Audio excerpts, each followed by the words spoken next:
ಇನ್ನು ತುಮಕೂರು ನಗರದ ಬ್ಲಾಕ್ 1 ಮತ್ತು 2ನೇ ಕಾಂಗ್ರೆಸ್ ಸಮಿತಿ ಜಿಲ್ಲಾ ಪ್ರಚಾರ ಸಮಿತಿ ವತಿಯಿಂದ ಎಸ್ಐಆರ್ ಕಾರ್ಯಾಗಾರ ಆಯೋಜನೆ ಮಾಡಲಾಗಿರುವಂತದ್ದು. ನಡೆಯಲಿರುವಂತಹ ಎಸ್ಐಆರ್ ಬಗ್ಗೆ ಅರಿವು ಮೂಡಿಸುವಂತಹ ಕಾರ್ಯಾಗಾರವನ್ನು ಹಮ್ಮಿಕೊಳ್ಳಲಾಗಿರುವಂತದ್ದು. ನಗರದ ವಿಧಾನಸಭಾ ಕ್ಷೇತ್ರದಿಂದ 247 ಬೂತ್ಗಳು BLA 2 ಹಾಜರಿ ಆಗಿರುವಂತದ್ದು. ಯಾರೂ ಕೂಡ ಮತದಾನದಿಂದ ವಂಚಿತರಾಗಬಾರದು ಅಂತ ಈ ಸಂದರ್ಭದಲ್ಲಿ ಉದ್ದೇಶದಿಂದ ಈ ಕಾರ್ಯಾಗಾರವನ್ನು ಆಯೋಜನೆ ಮಾಡಲಾಗಿದೆ. ಅರ್ಜಿಗಳನ್ನು ಕನ್ನಡದಲ್ಲಿ ತುಂಬಲು ಸಹಾಯ ಮಾಡುವ ತರಬೇತಿಯನ್ನು ಕೂಡ ಈ ಕಾರ್ಯಾಗಾರದಲ್ಲಿ ಕೊಟ್ಟಿರುವಂತದ್ದು. ಹಾಗೆ ಎಸ್ಐಆರ್ನಲ್ಲಿ ಯಾವುದೇ ರೀತಿಯಾದಂತಹ ಸಮಸ್ಯೆ ಆಗಬಾರದು, ಚುನಾವಣಾ ಆಯೋಗದಿಂದ ನೀಡಿರುವಂತಹ ಆದೇಶವನ್ನ ಪಾಲನೆ ಮಾಡಲೇಬೇಕು ಅಂತ ಈ ಕಾರ್ಯಾಗಾರದಲ್ಲಿ ಅಲ್ಲಿನ ಸ್ಥಳೀಯರಿಗೆ ಮಾಹಿತಿಯನ್ನ ಕೊಟ್ಟಿರುವಂತದ್ದು. ಹಾಗೆ 13 ರಾಜ್ಯಗಳಲ್ಲಿ ಈಗಾಗಲೇ ಈ ಎಸ್ಐಆರ್ ನಡೆದಿರುವಂತದ್ದು. ಸುಮಾರು 6 ಕೋಟಿ ಜನ ಮತದಾರರಿಂದ ವಂಚಿತರಾಗಿರುವಂತದ್ದು. ಎಲ್ಲರ ಹಕ್ಕನ್ನ ಉಳಿಸುವಂತಹ ಸಲುವಾಗಿ ಕಾಂಗ್ರೆಸ್ ಪಕ್ಷ ಈ ಕೆಲಸವನ್ನ ಮಾಡ್ತಾ ಇದೆ ಅಂತ ಈ ಸಂದರ್ಭದಲ್ಲಿ ಇಕ್ಬಾಲ್ ಅಹ್ಮದ್ ಹೇಳಿಕೆಯನ್ನ ಕೊಟ್ಟಿದ್ದಾರೆ.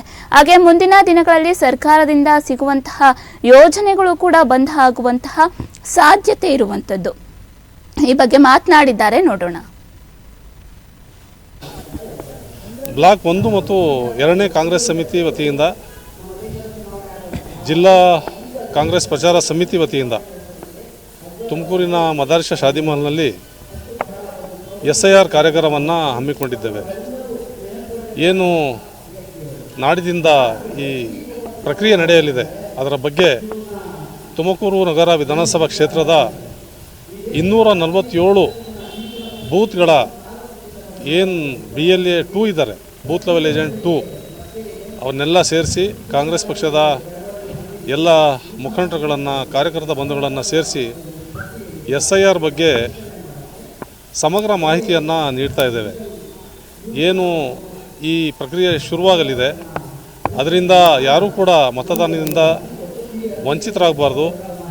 ಮತ್ತು ಏನು ಕಾಗದದ ಕೆಲಸ ಇದೆ, ಬರೆಯುವಂಥದ್ದು, ಹಂಚುವಂಥದ್ದು ಮತ್ತು ವಾಪಸ್ ಕೊಡುವಂಥದ್ದು, ಅದರಲ್ಲಿ ನಮ್ಮ ಪಕ್ಷದ BLA ಪದಾಧಿಕಾರಿಗಳು ಯಾರೆಲ್ಲ ಇದ್ದಾರೆ ಅವರಿಗೆಲ್ಲ ಒಳ್ಳೆಯ ಮಾಹಿತಿಯನ್ನು ನೀಡಿ ಕಾರ್ಯಾಗಾರದಲ್ಲಿ ಅವರನ್ನು ತರಬೇತಿಯನ್ನು ಕೊಟ್ಟು ಜನಗಳಿಗೆ ಅನುಕೂಲಕರವಾಗುವ ರೀತಿಯಲ್ಲಿ ಅವರ ಮನೆಗಳಿಗೆ BLOಗಳ ಜೊತೆ ಹೋಗಿ ಯಾರಿಗೆಲ್ಲ ಆ ಫಾರ್ಮನ್ನು ತುಂಬಕ್ಕೆ ಬರೋದಿಲ್ಲ ಕನ್ನಡದಲ್ಲಿ ಅಂಥವ್ರಿಗೆಲ್ಲ ಕನ್ನಡದಲ್ಲಿ ಬರೆದು ಸಹಾಯವನ್ನು ಮಾಡುವುದರ ಮೂಲಕ ಯಾರಿಗೂ ಕೂಡ ಈ SIRನಲ್ಲಿ ಧೋಖಾ ಆಗಬಾರ್ದು. ಎಲ್ಲರೂ ಕೂಡ ಮತದಾರರ ಪಟ್ಟಿಯಲ್ಲಿ ಅವರ ಹೆಸರು ಬರಬೇಕು.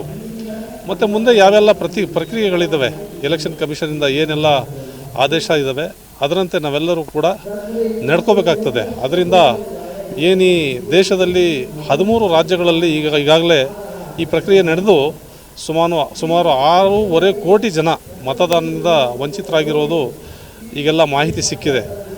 ಆ ಕೆಲಸ ನಮ್ಮ ಕರ್ನಾಟಕ ರಾಜ್ಯದಲ್ಲಿ ಆಗಬಾರ್ದು. ಎಲ್ಲರಿಗೂ ಕೂಡ ಮತದಾನದ ಹಕ್ಕಿದೆ.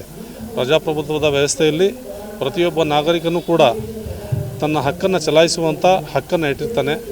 ಆ ಹಕ್ಕು ಕಸಿದುಕೊಳ್ಳುವಂಥದ್ದಾಗಬಾರ್ದು. ಅದರಿಂದ ಕಾಂಗ್ರೆಸ್ ಪಕ್ಷ ಯಾವತ್ತೂ ಕೂಡ ಎಲ್ಲ ವರ್ಗಗಳ ಜನರ ಉದ್ಧಾರಕ್ಕಾಗಿ ಮತ್ತು ಎಲ್ಲರ ಹಕ್ಕನ್ನು ಉಳಿಸುವುದಕ್ಕಾಗಿ ಕೆಲಸ ಮಾಡ್ತಾ ಇದೆ. ಅದೇ ರೀತಿ ಯಾರೆಲ್ಲ ಈ ಹಕ್ಕಿಂದ ವಂಚಿತರಾಗ್ತಾರೆ ಅಂಥವ್ರಿಗೆ ಸರ್ಕಾರದಿಂದ ಸಿಗುವಂಥ ಯಾವೆಲ್ಲ ಸೌಲಭ್ಯಗಳಿದ್ದಾವೆ, ಯೋಜನೆಗಳಿಂದ ಬರುವಂಥದ್ದು, ಅದು ಯಾವ ಸೌಲಭ್ಯಗಳಾಗಿದ್ರೂ ಆಗಿರ್ಬೋದು, ಅವ್ಯಾವುದೂ ಕೂಡ ಸಿಗೋದಿಲ್ಲ. ಮತ್ತು ರೇಷನ್ ಕಾರ್ಡು, ಬ್ಯಾಂಕ್ ಅಕೌಂಟು ಅವೆಲ್ಲ ಫ್ರೀಸ್ ಆಗುವಂಥ ಮಾಹಿತಿ ಕೂಡ ಈಗೆಲ್ಲ ಬೇರೆ ಬೇರೆ ಕಡೆಯಿಂದ ಬಂದಿದೆ. ಆದ್ದರಿಂದ ಜನಗಳು ಕೂಡ ಯಾರೆಲ್ಲ ವಿದ್ಯಾವಂತರಿದ್ದೀರಿ, ಯಾರೆಲ್ಲರಿಗೆ ತಮ್ಮ ವಾಸ ಮಾಡುವಂಥ ಸ್ಥಳದಲ್ಲಿ ಪ್ರಭಾವವಿದೆ, ತಾವೆಲ್ಲರೂ ಕೂಡ ಮನವಿ ಮಾಡ್ಕೊಳ್ತೇನೆ. ಯಾವ ಪಕ್ಷದವರಾಗಿದ್ರೂ ಆಗಿರ್ಬೋದು, ಯಾರಾದರೂ ಆಗಿರ್ಬೋದು, ಅವರು ಭಾರತೀಯ ನಾಗರಿಕರಾಗಿದ್ದರೆ ಅಂಥವ್ರಿಗೆಲ್ಲ ಸಹಾಯ ಮಾಡುವಂಥ ಕೆಲಸ ಮಾಡುವಂಥದ್ದು. ಆದ್ದರಿಂದ ನಾವೆಲ್ಲರೂ ಕೂಡ ಎಚ್ಚೆತ್ತುಕೊಂಡು ಜನಗಳ ಹಕ್ಕುಗಳನ್ನು ಉಳಿಸುವುದಕ್ಕಾಗಿ ಕೆಲಸ ಮಾಡಬೇಕಾಗಿದೆ. ಆ ನಿಟ್ಟಿನಲ್ಲಿ ಈ ದಿನ ನಾವು ಈ ಕಾರ್ಯಾಗಾರವನ್ನು ಹಮ್ಮಿಕೊಂಡಿದ್ದೇವೆ. ನಗರದಿಂದ ಸುಮಾರು ಎಲ್ಲ BLAಗಳು ಮತ್ತು ನಮ್ಮ ಕಾಂಗ್ರೆಸ್ ಪಕ್ಷದ ಕಾರ್ಯಕರ್ತ ಬಂಧುಗಳು ಬಂದು ಭಾಗವಹಿಸಿದ್ದಾರೆ. ರಾಜ್ಯ ಮಟ್ಟದಿಂದ ಒಬ್ಬ ಮೊಹಮ್ಮದ್ ಆಜಮ್ ಖಾನ್ ಅಂತ ಜಾಗೃತ ಕರ್ನಾಟಕದಿಂದ ಆಗಮಿಸಿ ಮಾಹಿತಿಯನ್ನು ಕೊಡ್ತಾ ಇದ್ದಾರೆ.